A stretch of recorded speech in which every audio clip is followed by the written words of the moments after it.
Good morning, Magic fans. Today is Saturday, October 29th, 2022, and I thought I would continue the 30th anniversary celebration that's happening in Las Vegas, Nevada by extending some coverage of content related to nostalgic, original Magic cards, reprinted Magic cards, collectible, commemorative Magic cards. So in yesterday's video, we were looking at the World Championship gold bordered cards that were released from 97 to 2004. And one of the cards in each of the decks were these blank cards that have sort of been popular with artist alters and used as proxies in old school and casual decks like that. So today's content video has to do with altered gold border blanks. I have another Profolio binder where I keep mostly altered cards, but so these are like cards that were signed by artists. This happens to be a beta artist proof, which was printed when the collector's edition set was printed. Wizards printed a set for the artists with white backs, and they had Mark Poole drew some Birds of Paradise on that set for me. And then, so like the gold bordered, this is a gold bordered Black Lotus proxy. It was done by Lady Death Touch in the style of Christopher Rush. I really wanted to commemorate his legacy and artwork in a card, and I had this done after he had passed. The prices of Christopher Rush, he did a bunch of those in his heyday, and they're very hard to find. So I also had Mark Poole do Ancestral Recall on a gold bordered card. This is where I kind of keep my other artist proofs and sketch cards, where like Jeff Mangus sketched antiquities art on the back of these proofs. This would be like a Sentinel Druid proof that he drew the artwork on the back in pen. Also, to go with the Power 9 and gold bordered proxy cards I'll show you in a sec. Dan Frazier did the Moxes. Here's a full set of those. Mark Tadine did Time Twister. And so when we were at GP Vegas, which they called Magic Fest, which this playmat was from, I stood in line to get Mark Tadine to do that. I was really surprised that he was willing to take like 15-30 minutes to draw that Time Twister in such great detail on this card. There was a long line, but it completed my Power 9 gold bordered card set.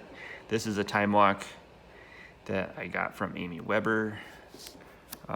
She also has some of these on her eBay page, website page. This border is a little more modern, this Time Walk. So I think it's on one of the newer, Berlin 2003. So I was trying to get all of the gold border cards to match as much as possible. So I had to go for like the 97, 98, 99. This is Seattle 98. So I had to get kind of like the first 3 years of the championship blanks to get those to match. And I had like Rob Alexander do an Underground Sea here at a convention for me. These other cards are just like, this is a Life Lace artist proof that Amy Weber did a Time Walk drawing on the back with some pen, pencil, and watercolor. It's really beautiful. Also at like Gen Con 2014, Ralph Horsley was there. He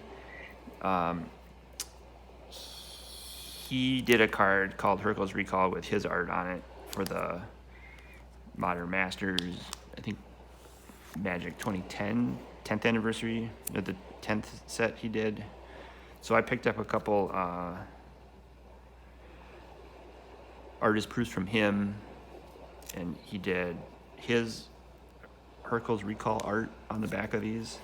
But I'd also asked him to do, I'd really liked the Hercules Recall original art by Nanny Thomas. And so I asked him to do a play set of Hercules Recall 10th edition, Magic X M10 with I said, dealer's choice. You can make whichever art you'd like using the inspired Hercules Recall from Nanny Thomas. And so that's what he came up with. I think they're super beautiful. And that's pretty much it. The rest of these are just like small artist proof cards, some signed cards. This Ice Age land set, they're not proofs, but they're just signed by Chris Rush. And the last proof here by Dan Frazier is this Jester's Cap proof that he just drew the Jester on the back. It is an English proof.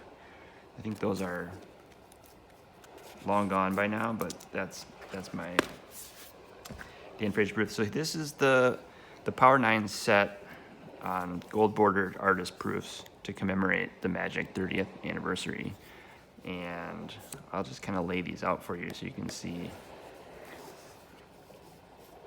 what they look like. Obviously we'd have the Lotus and the Recall down here, and then the Moxes up on top, probably like that. Let's see if I can arrange these in a nice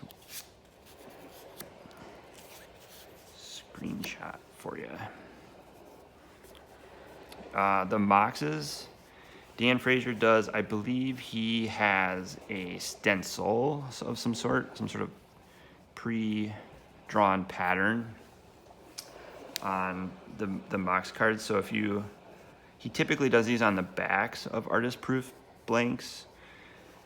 So people have gotten, these Moxes have been drawn probably a couple hundred times by Dan, but I think he has like a plastic cutout of the Emerald, for example, or the Jet, and then he just kind of stencils it on the card and then draws it in with colored markers at the event to kind of save time so that you can do a couple sets of these. So if you have the gold bordered championship blanks and you want him to draw a mock sapphire sketch, he kind of has to go over the border here, the card border, so he'll just skip that part and just kind of continue his drawing around that. So that is, the set of Moxes. Sapphire is probably my favorite Mox. That's what my channel is named after. And I really like this Lotus. I really like the detail that Mark Poole did on this Ancestral Recall. Looks just like the original card. I was kind of going for more of a naturalistic, authentic look to them. So this Time Walk tried to match the art as much as possible. And obviously this Time Twister has some super fine detail on there by Mark Tedin.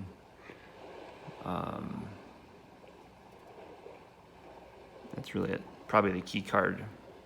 If I had a Rush Lotus, that'd be also awesome, but there aren't that many out there that are available for collecting. So this holds the spot just great and really matches the nostalgia of the original Alpha Beta Power 9 set, but also is a little more affordable and has this kind of commemorative gold border for collectors edges to it as well. So that's my video for Saturday. I hope everybody that's in Vegas is still having a great time. I hope all the other viewers that see this around the world, collect what you like again, and be good to each other, help each other out, and really appreciate the artists.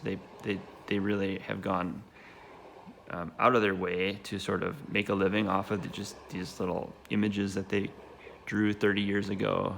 And so I don't know if they're going to be able to profit from the reprinting of their cards, but hopefully people will take these blank sketch cards to them at the conventions and, you know, pay them $50, $100, whatever they're charging for a sketch, and have a little conversation with them, buy them a coffee or a snack, see if they are hungry. They usually are stuck at those tables for a couple hours at a time and don't get many breaks. So I recommend just, you know, having a great time, getting to know them, and being very appreciative of the artwork that they share with the fans. So have a great Saturday. Enjoy the rest of your weekend.